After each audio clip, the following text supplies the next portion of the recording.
Assalamualaikum warahmatullahi wabarakatuh. Selamat pagi teman-teman semuanya. Bagaimana kabarnya? Perkenalkan, nama saya Desi Dahliani, mahasiswa UIN SMH Banten, jurusan Bimbingan dan Konseling Islam.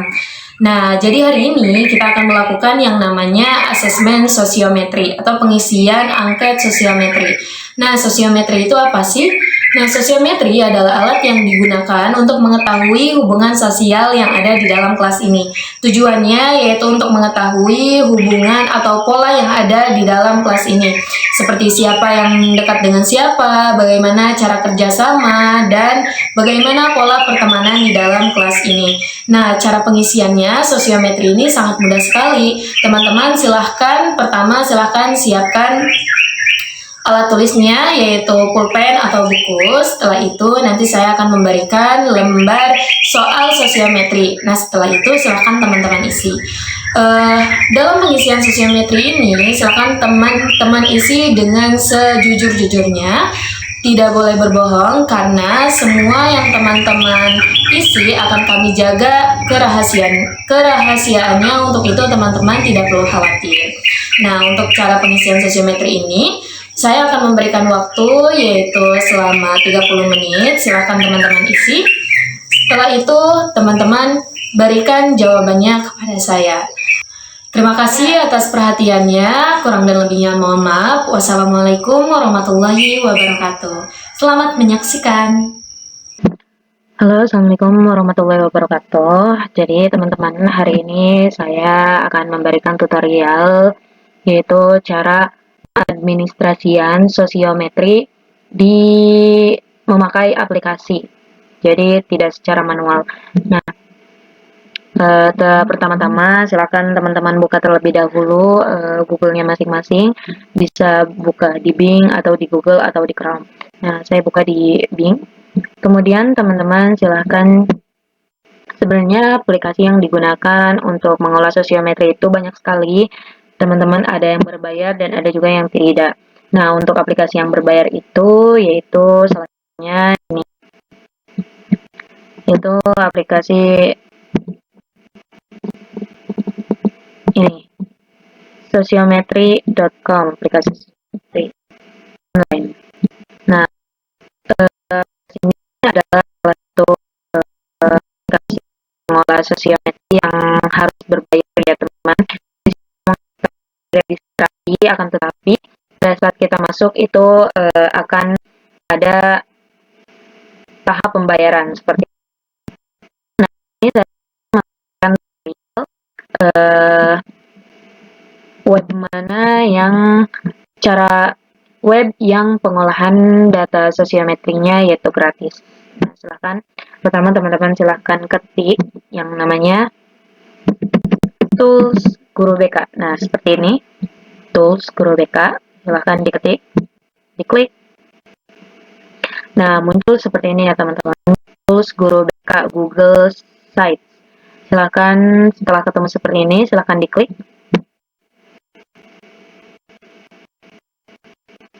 Nah, seperti ini tools guru BK yang dikembangkan oleh Fajar Juliansyah. Nah, di sini juga ada ucapan selamat datang. Terus di sini, jadi dengan menggunakan layanan tools guru BK, Anda dianggap telah membaca, memahami, dan menyetujui seluruh syarat dan ketentuan pengguna untuk memulai. Nah, untuk memulai, klik di sini ya teman-teman. Jadi sebelum itu kita geser ke bawah untuk melihat seperti apa sih di sini.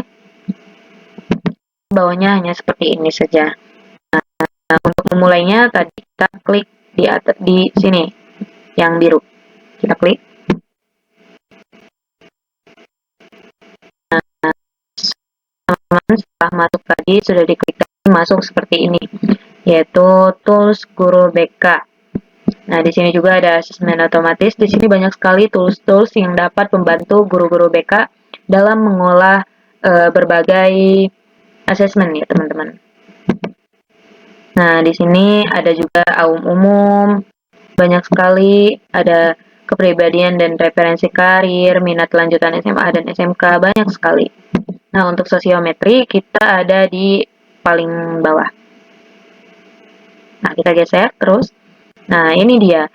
di bagian sini ada pengolahan sosiometri, terus ada juga sosiometri V5, ada juga sosiometri. Nah, kita geser juga dulu terlebih dahulu ke bawah untuk melihat apa aja yang ada di tools ini. Banyak sekali ya teman-teman, tapi hari ini kita akan menggunakan karena hari ini kita akan mengolah data sosiometri. Nah, kita klik yang bagian ini, yang bagian sosiometri.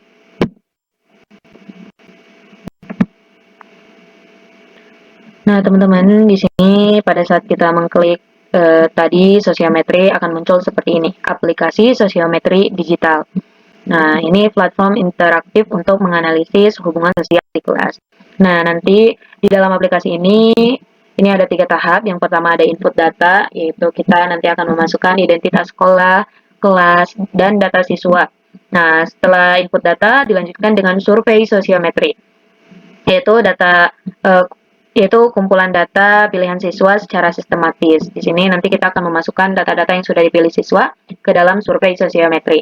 Nah, yang ketiga yaitu di sini analisis hasil. Nah, setelah tadi kita sudah memasukkan data-data tadi, maka di dalam tahap yang terakhir ini akan muncul visualisasi sosiogram dan laporan PDF konferensif yang bisa kita download nih, teman-teman. Nah, kita geser ke bawah terlebih dahulu. Di sini ada pengertian sosiometri, ada juga cara kerja aplikasi ini. Yang tadi itu yang pertama ada input data, identitas, yang kedua data siswa, yang ketiga survei, yang keempat analisis. Kita klik lagi ke bawah. Nah, di sini juga teman-teman ada aturan survei sosiometri yang boleh dilakukan dan yang tidak boleh dilakukan. Nah, silakan teman-teman baca terlebih dahulu apa saja yang boleh dilakukan dalam aturan survei sosiometri dan apa saja yang tidak boleh dilakukan dalam survei sosiometri ini. Setelah semuanya sudah baca, setelah semuanya sudah kita pahami, kita mulai survei sosiometri. Nah, silakan klik bagian ini ya teman-teman. Mau yang di atas boleh.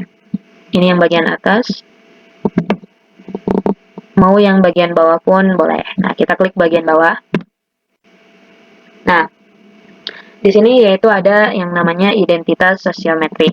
Nah, di sini ada nama sekolah, ada nama kelas, ada nama guru. Ini kita isi terlebih dahulu ya teman-teman. Kita isi di sini contohnya ada SMA Negeri 1 Jakarta. Di sini saya akan mengisi MA Darul Huda saja. Nah, setelah itu silahkan teman-teman isi nama kelasnya. Di sini saya isi kelas IPS dan di sini nama gurunya saya isi Ibu Desi. Nah, setelah semuanya sudah terisi, teman-teman, kita scroll ke bawah. Di sini ada deskripsi, sosiometri, terus di sini ada persiapan juga sebelum memulai dan informasi penting, teman-teman.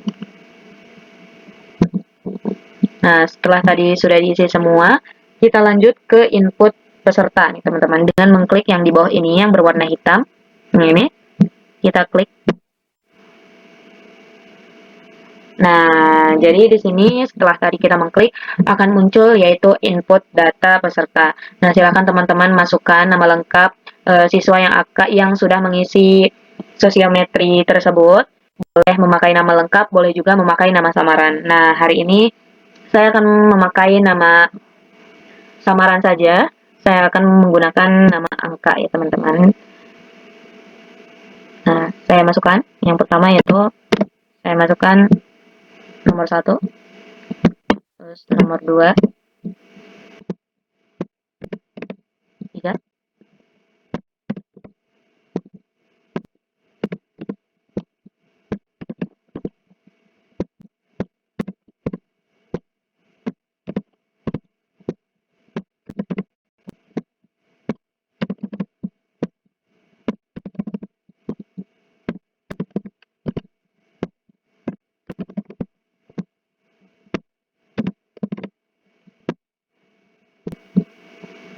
Nah, jadi teman-teman, data tersebut sudah saya isi.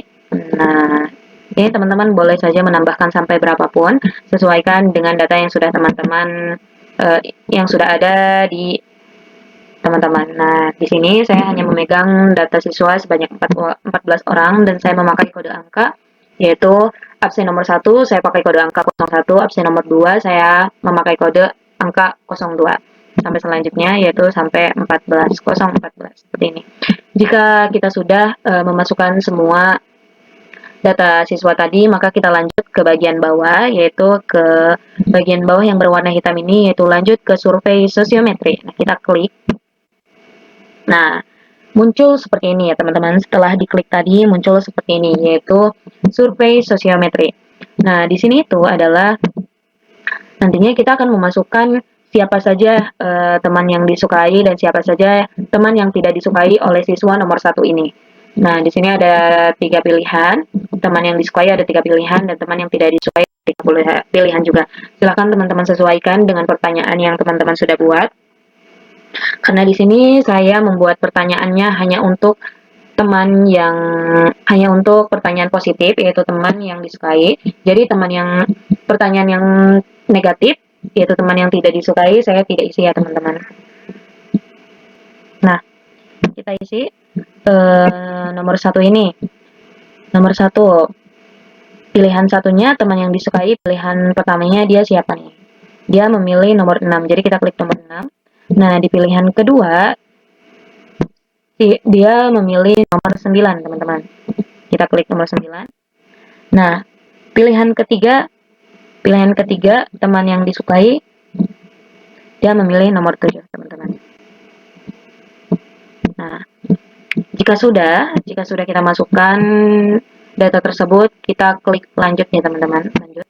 Nah, setelah kita klik lanjut, di sini akan ada yang namanya centang hijau untuk menandakan bahwa data si nomor 1 ini sudah kita masukkan, seperti itu. Ini kita lanjut isi ke data siswa yang nomor 2, yaitu siapa saja teman yang disukainya, yaitu yang disukai pilihan pertama, pilihan kedua, dan pilihan ketiga. Kita isi terlebih dahulu.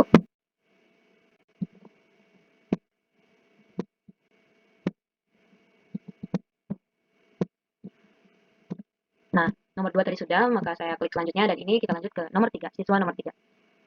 Masih sama ya teman-teman, di teman yang disukainya.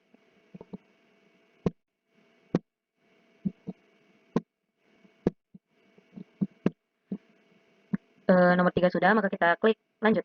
Selanjutnya. Nah, kita lanjut ke siswa keempat dari 14 siswa tadi. Nomor 2.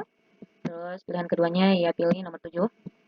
Dan pilihan ketiganya ya pilih nomor 12. Nah, ini sudah ya teman-teman, kita klik lagi. Sekarang siswa ke-5 dari 14. Pilihan pertamanya yaitu nomor 1.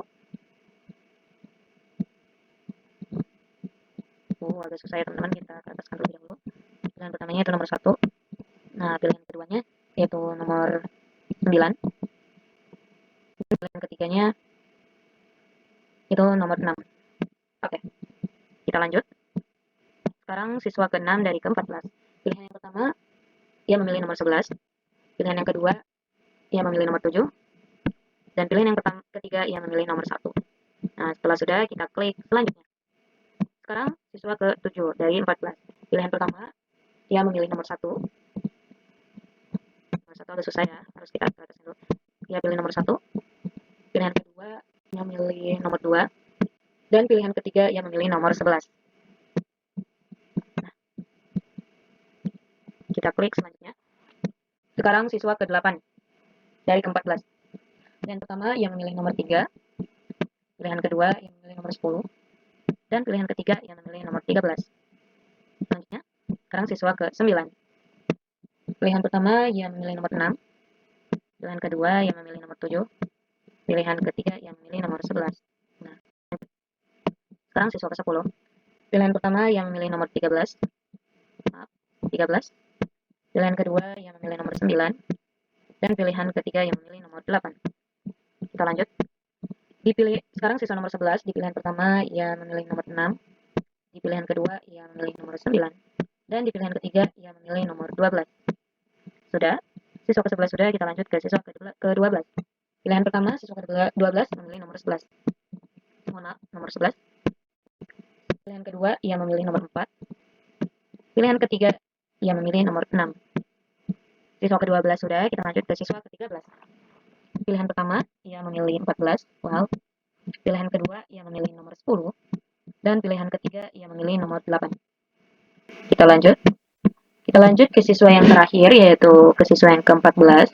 Pilihan pertama, ia memilih nomor 7. Pilihan kedua, ia memilih nomor 1. Dan pilihan ketiga, ia memilih nomor 12. Simpan. Nah, setelah kita simpan, teman-teman, silahkan teman-teman lihat apakah ada yang terlewat dari data siswa tadi, apakah ada yang belum kita masukkan atau belum. Silahkan teman-teman lihat di sebelah sini. Silahkan dilihat, jika misalnya sudah dicentang, maka siswa tersebut datanya sudah kita masukkan, teman-teman. Nah, setelah ini semua sudah tercentrang dari nomor 1 sampai nomor 14, kita lanjut ke sini, teman-teman. Lihat yang warna hijau ini. Kita lanjut ke lihat hasil. Kita klik. Nah, jadi hasil analisis sosiometrinya seperti ini, teman-teman. Silahkan teman-teman lihat. Nah, ada tabel hasil sosiometri. Di sini siswa nomor 1 mendapatkan positifnya 4. Karena tadi sudah saya jelaskan bahwa di dalam pertanyaan ini saya tidak memasukkan pertanyaan negatif, jadi hanya ada pertanyaan positif saja. Maka negatifnya semuanya dari siswa nomor 1 sampai siswa nomor 14 itu kosong. Nah, di sini ada statusnya ya teman-teman, ada average, neglected, ada populer, seperti itu. Nah, di sini terlihat bahwa yang populer ini ada di nomor 7 ya teman-teman, dengan yang memilih positif yaitu ada 6. Nah, kita lihat juga apa sih arti dari average, neglected, sama populer. Nah, di sini teman-teman. Jadi kalau populer itu berarti dia ini dipilih positif ya. Terus rejected itu banyak dipilih negatif dan sedikit positif. Kalau kontroversial ini banyak dipilih positif dan negatif. Neglected yaitu total pilihan positif plus negatif. Kalau average itu status rata-rata, seperti itu ya teman-teman. Di sini juga ada rumus dan threshold adaptif seperti ini. Nah, boleh teman-teman lihat di bawah. Nah, setelah kita melihat tabel sosiometri ini, kita juga akan melihat sosiogramnya nih teman-teman. Nah, silakan teman-teman tinggal kita download terlebih dahulu yang ini, tabel hasil sosiometri. Nah, setelah itu kita lihat nih sosiogram positifnya. Nah, ini dia sosiogram positifnya.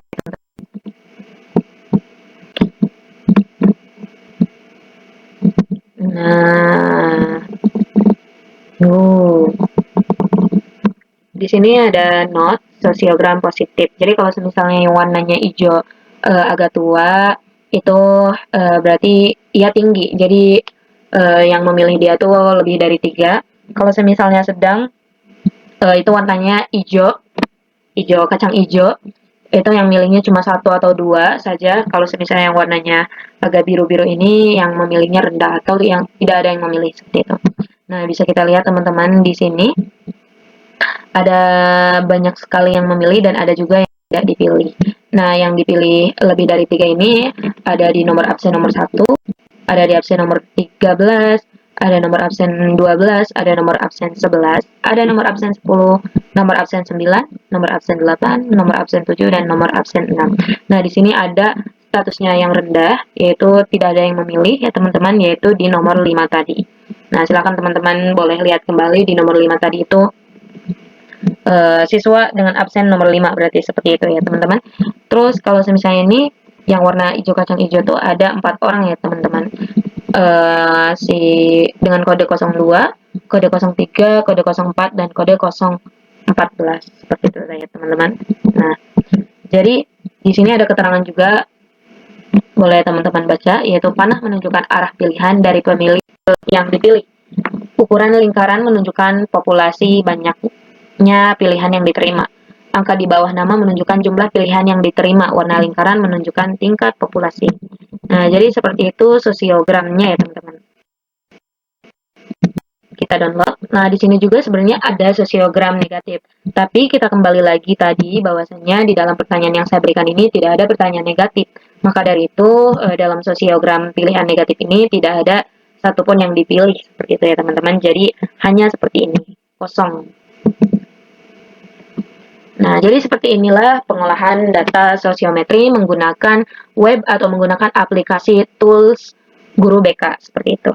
Ini adalah aplikasi yang gratis, boleh teman-teman coba dan sangat rekomendasi. Ya, selanjutnya teman-teman, hari ini saya akan menjelaskan tentang interpretasi data yang sudah kita olah sebelumnya, yaitu di web tools BK.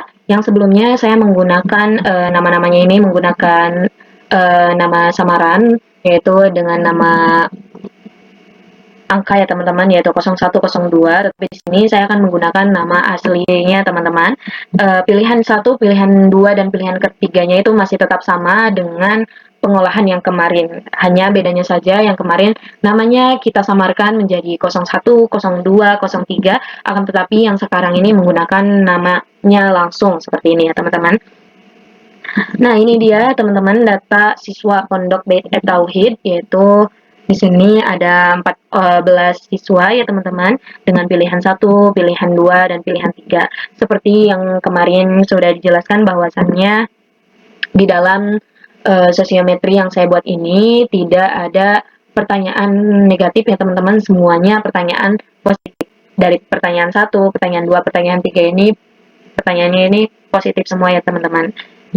Nah, ini sama dengan yang kemarin, pilihannya 1 sama, pilihan 2 sama, dan pilihan ketiga sama. Nah, kita lanjut ke bawah teman-teman. Nah, seperti ini. Jumlah datanya itu yaitu ada 14 siswa ya teman-teman, ada 10 laki-laki dan ada 4 perempuan. Nah, keterangannya itu 1, 2, dan 3 dipilih sebagai pilihan ke seperti itu. Nah, di nomor absen yang pertama ini namanya Aira Langit Soladiansyah. Yang kemarin kita memakai nama samaran 01 ya teman-teman. Kenapa di sini warna orange di nomor 1, 2, 3, 4, 5 sampai seterusnya. Warna oranye ini menunjukkan nama absen mereka masing-masing. Jadi dalam sosiometri ini tidak bisa memilih diri masing-masing. Nah, makanya kita tandai dengan warna lain seperti ini, teman-teman, agar dia tidak bisa memilih dirinya sendiri. Nah, contohnya di sini nomor 1 yaitu Aira Langit Solihatin. Aira ini memilih pilihan pertamanya yaitu di nomor 6 ya, teman-teman. Betul 6, kita lihat ke atas. Betul, pilihan pertamanya yaitu nomor 6. Pilihan keduanya yaitu nomor 9. Pilihan keduanya nomor 9. Ini dia pilihan nomor 2 dan pilihan ketiganya yaitu di nomor 7 ya, teman-teman. Kenapa kok di sini kebalik sih, Kak? Kenapa di sini kebalik? Karena di sini teman-teman. Maaf. Karena teman-teman, dalam sosiometri ini, jika semisalnya ada 3 pertanyaan nih, ada 3 pertanyaan, kita klik. Pertanyaan pertama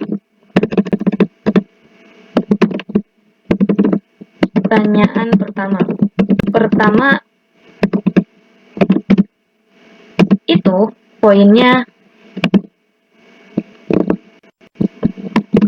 3 ya teman-teman, 3.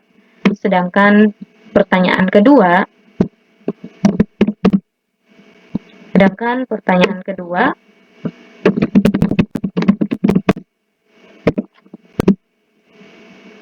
itu poinnya tetap 2. Itu poinnya tetap 2. Dan sedangkan pertanyaan ketiga, mohon maaf, laptopnya memang agak-agak. Nah, sedangkan pertanyaan ketiga itu poinnya 1, teman-teman. Jadi seperti tadi kita ulang. Jadi si Aira ini kan pilihan yang pertamanya itu di nomor 6 nih. Dia memilih nomor 6 dengan pilihan pertama, maka skornya dapat 3. Nah, Aira memilih pilihan keduanya ini nomor 9 nih, maka ia mendapat skornya 2. Dan pilihan ketiga Aira ini di nomor 7, maka skornya 1. Seperti itu, teman-teman. Oke, kita lanjut ke bawah. Nah, ini dia ada jumlah skor, jumlah pemilih, jumlah pilihan 1, jumlah pilihan 2, dan ada juga jumlah pilihan 3, seperti itu. Nah, juga ke bawah. Nah, di indeks pemilihan ini, teman-teman, kenapa di sini ada 4, dan kenapa di sini ada 13, dan kenapa hasilnya 0,30. Nah, di nomor 1 ini masih dengan Aira. Aira ini dipilih oleh 4 orang ya teman-teman, dipilih oleh 4 orang. Kenapa di sini 13? 4 dibagi 13. Kenapa di sini 14? Karena jumlah siswa ini kan ada 14, sedangkan kita tidak boleh memilih diri kita sendiri, maka kita sendiri ini tidak dihitung. Jadi 14 dikurangi kita, dikurangi 1, maka menjadi 13. Maka ini kenapa sih kok hasilnya 0,30? Itu karena 4 dibagi 13 hasilnya yaitu 0,30. Yang ini juga sama karena dia Al-Fikri, yang memilih Al-Fikri ini hanya 2. 2 dibagi ke 13 hasilnya yaitu menjadi 0,15. Ini juga sama, 1 dibagi 13 maka hasilnya yaitu 0,07. Terus yaitu ada juga yaitu 2 maka hasilnya dibagi 13 maka hasilnya 0,15. Di sini juga ada yang sama sekali tidak ada yang memilih ya teman-teman, maka hasilnya nilainya 0 dan dibagi 13 tetap hasilnya 0. Seperti itu ya teman-teman. Jadi seperti itu ya teman-teman, interpretasi data hasil sosiometri yang sudah kita lakukan. Jadi seperti itu. Kita lanjut ke action plan. Oke teman-teman, setelah tadi kita melakukan yang namanya pengadministrasian, setelah itu kita melakukan juga pengolahan hasil sosiometri melalui tools Guru BK. Selanjutnya kita akan melakukan atau membuat rencana kegiatan atau action plan dalam bimbingan dan konseling. Nah, dalam membuat kegiatan action plan ini, boleh teman-teman lihat di sini ada banyak sekali yang harus kita isi ya teman-teman. Yang pertama, silakan teman-teman buat di sini ada namanya bidang layanan, terus ada tujuan layanan, ada strategi layanan, ada kelas, ada materi, ada metode, ada media dan juga evaluasi. Nah, silakan. Nah, di sini di dalam bidang layanan, sebenarnya dalam bimbingan dan konseling ini ada 4 bidang layanan ya teman-teman. Yang pertama yaitu ada bidang layanan pribadi, kedua ada bidang layanan sosial, ketiga ada bidang layanan belajar, dan keempat ada bidang layanan karir. Tetapi di sini saya hanya membuat 3 bidang layanan ya teman-teman, yaitu pribadi, sosial, dan juga belajar nih. Nah, untuk teman-teman boleh disesuaikan ya, boleh ditambahkan juga bidang karir dalam pembuatan action plan sosiometri. Nah, di sini dalam membuat action plan sosiometri, teman-teman tadi kan kita sudah memasukkan nih layanan bidangnya apa. Misalkan di sini bidang pribadi. Nah, kita tulis tujuan layanannya itu apa. Di sini misalkan untuk membantu siswa memahami kelebihan dan kekurangannya agar lebih percaya diri dalam berinteraksi. Nah, strategi layanannya di sini saya memberikan layanan konseling individual. Nah, dalam bimbingan dan konseling banyak sekali ya teman-teman layanan yang bisa teman-teman pakai. Tapi di sini saya memberikan layanan konseling individual. Nah, untuk kelasnya di sini silahkan sesuaikan dengan kelas yang teman-teman berikan asesmen ini. Di sini saya memberikan kelas ini. Nah, selanjutnya yaitu mohon maaf, di dalam materi ya teman-teman. Untuk materinya tadi kan saya memberikan layanan konseling individual. Nah, materinya saya memberikan yaitu percaya diri dan penerimaan diri. Karena di dalam sosiometri ini kan kita mengetahui ada yang populer dan ada juga yang terisolasir gitu ya. Maka dari itu kita memberikan strategi layanan konseling individual ini kepada yang terisolasir untuk membuat dia merasa percaya diri dan dapat menerima dirinya. Maka dari itu saya memberikan materi percaya diri dan penerimaan diri. Untuk metodenya yaitu refleksi pribadi, konseling tatap muka. Untuk medianya yaitu catatan konselor dan video motivasi. Untuk evaluasinya yaitu dilihat dari observasi perubahan sikapnya gitu ya setelah melakukan konseling individual ini. Nah, di sini saya juga memberikan di dalam bidang pribadi memberikan strategi layanannya yaitu layanan penguasaan konten. Materinya di sini sama, masih tentang menghargai diri sendiri dan menumbuhkan kepercayaan diri. Untuk metodenya yaitu diskusi kelompok kecil, refleksi diri, dan journaling. Untuk medianya yaitu lembar refleksi diri, video, dan motivasi. Dalam pembuatan action plan ini silahkan teman-teman sesuaikan. Silakan teman-teman sesuaikan dengan hasil sosiometri yang sudah kita olah tadi di tools backup. Nah, selanjutnya itu di bidang sosial nih. Di bidang sosial saya memberikan strategi layanannya yaitu bimbingan kelompok ya teman-teman. Ini untuk kelasnya masih sama, kita sesuaikan. Untuk materinya di sini yaitu tentang menumbuhkan sikap saling menghargai dan menerima teman dalam pergaulan. Untuk metodenya, untuk medianya dan evaluasinya silakan disesuaikan saja ya teman-teman. Sebenarnya saya bukan di sini juga saya memberikan beberapa metode. Di sini ada konseling kelompok, ada bimbingan kelompok di dalam layanan bidang sosial tadi. Nah, setelah itu di layanan di bidang belajar saya memberikan bimbingan kelompok juga dan di sini harusnya konseling kelompok ya, tapi saya malah strategi belajar. Di sini harusnya konseling kelompok. Silahkan disesuaikan ya teman-teman, materinya apa, tujuan layanannya apa, terus strategi layanannya apa, materinya juga apa, kelasnya juga sesuaikan dengan kelas yang kita berikan asesmen tersebut, metodenya juga kita sesuaikan, medianya juga, dan evaluasinya. Nah, setelah itu teman-teman, kita ke program semesteran bimbingan dan konseling. Bagaimana sih Kak membuat program semesteran bimbingan dan konseling?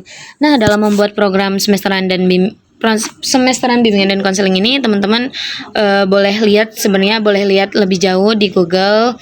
Nah, di sini ada pertama silakan buat nomornya gitu ya. Terus buat juga jenis kegiatan atau layanannya. Setelah itu buat juga bidang bimbingan yang tadi sudah saya sebutkan bahwasannya di dalam bidang bimbingan dan konseling ini ada 4, yaitu ada pribadi, ada sosial, ada belajar, dan karir.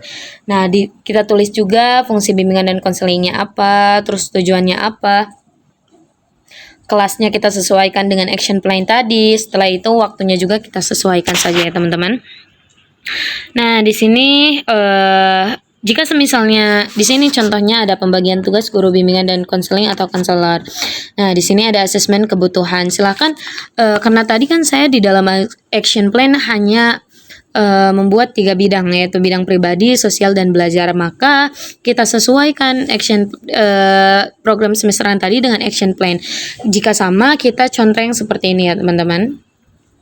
Nah, untuk tujuannya yaitu untuk fungsinya yaitu pemahaman. Nah, untuk tujuannya silakan teman-teman tulis saja tujuannya apa gitu ya.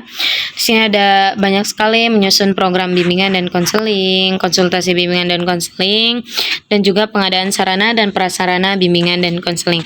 Nah, setelah itu teman-teman di sini ada layanan bimbingan dan konseling. Nah, layanan bimbingan dan konseling ini sangat banyak sekali ya teman-teman. Pertama yaitu ada layanan dasar. Dalam layanan dasar ini pertama nih ada layanan bimbingan klasikal, terus ada bimbingan kelas besar atau lintas kelas, ada bimbingan kelompok. Nah, untuk fungsinya silakan disesuaikan, untuk tujuannya juga silakan sesuaikan. Terus ada pengembangan media dan bimbingan dan konseling, papan bimbingan, Liven. Terus ada layanan peminatan dan perencanaan individual juga. Ada layanan responsif. Di sini ada konseling individual, konseling kelompok, konsultasi, referensi kasus, advokasi, konseling melalui elektronik, kontak masalah, dan yang terakhir ada dukungan sistem. Itu seperti kunjungan rumah, melaksanakan dan menindak lanjuti asesmen. Teman-teman sesuaikan saja dengan tadi action plan. Jika sama, jika sesuai, kita contreng ya teman-teman. Nah, setelah itu ada di sini pembuatan RPL ya teman-teman, rencana pelaksanaan layanan. Tadi kan di bidang pribadi saya akan memberikan strategi layanannya yaitu konseling individual.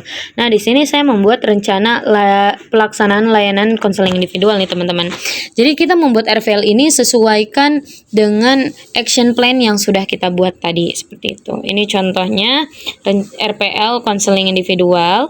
Silahkan teman-teman boleh lihat ke yang lain lagi. Jika semisalnya ini masih kurang, boleh dilihat-lihat lagi ya teman-teman. Terus di sini juga saya membuat RPL layanan penguasaan konten.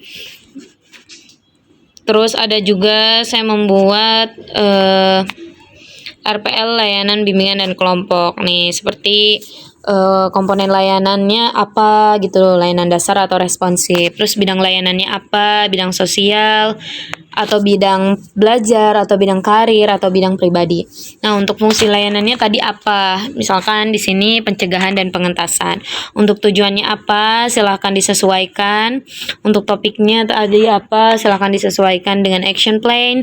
Materinya apa? Terus sasaran layanannya apa, metode dan tekniknya apa, waktunya kapan, media dan alatnya apa, tanggal pelaksanaannya kapan, sumber bacaannya apa gitu ya. Dan di sini ada uraian kegiatan, yaitu pertama ada tahap pembentukan, kedua ada tahap peralihan, ketiga ada tahap kegiatan, keempat ada tahap penyimpulan, kelima ada tahap penutup, dan yang terakhir yaitu ada evaluasi. Di sini juga ada evaluasi proses dan juga hasil. Terus di sini juga saya membuat yaitu RPL bimbingan klasikal. Sebenarnya RPL-nya masih sama ya, seperti komponennya apa, bidangnya apa. Sebenarnya masih sama, cuma kita bedakan di materi, di sumber seperti itu. Terus di tahap pelaksanaannya aja sih seperti itu. Nah, sudah selesai. Silakan teman-teman boleh lihat-lihat lagi ya contoh-contoh RPL, contoh-contoh program semesteran seperti itu. Nah, ya mungkin itu teman-teman. Cara membuat rencana kegiatan atau action plan dalam bimbingan dan konseling. Terima kasih. Mungkin itu cukup sekian dari saya. Semoga bermanfaat. Wassalamualaikum warahmatullahi wabarakatuh.